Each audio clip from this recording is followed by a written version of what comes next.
প্রিয় ভাই বোনেরা, আসসালামু আলাইকুম। আশা করি দেহি ভালো আছেন, আমরাও ভালো আছি। আজকে রান্না করে দেখামু টমেটো দিয়ে ট্যাংরা মাছ বোনা। প্রথমে আমি মাছগুলারে তেলের মধ্যে ভাইজা লমু। মাছগুলা লাল লাল করে ভাজা হয়ে গেলে আমি এখান থেকে মাছগুলা উঠাই নিমু। উঠাই নিয়ে আমি সেই কড়াই দিয়ে দিমু তেল। তেল দিয়ে আমি দিয়ে দিমু পেঁয়াজ কুচি। পেঁয়াজগুলা বাদামি করে ভাজা হয়ে গেলে এখানে দিয়ে দিমু 1 চা চামচ হলুদ গুঁড়া, মরিচের গুঁড়া আর ধনিয়ার গুঁড়া।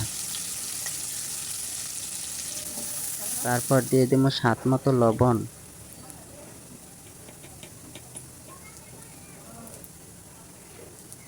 লবণটা দেওয়া হয়ে গেলে আমি এনে দিয়ে দিব হাফ কাপ পানি।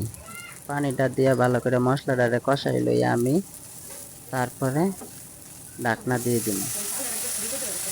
ঢাকনা সরাই এবার দিয়ে দিব ভাজা রাখা মাছগুলা।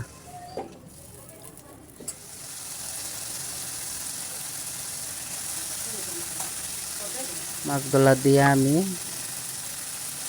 এখানে দিয়ে দিব পরিমাণ মতো পানি। পানি দিয়ে দিব কাইটা রাখা টমেটো।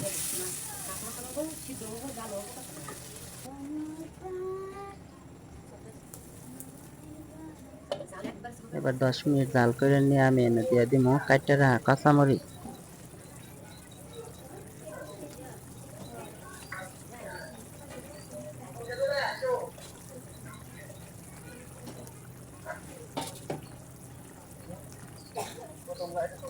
এবার আবারও আমি 20 মিনিট ভালো করে জাল করে নিব। বাস হয়ে গেছে আমার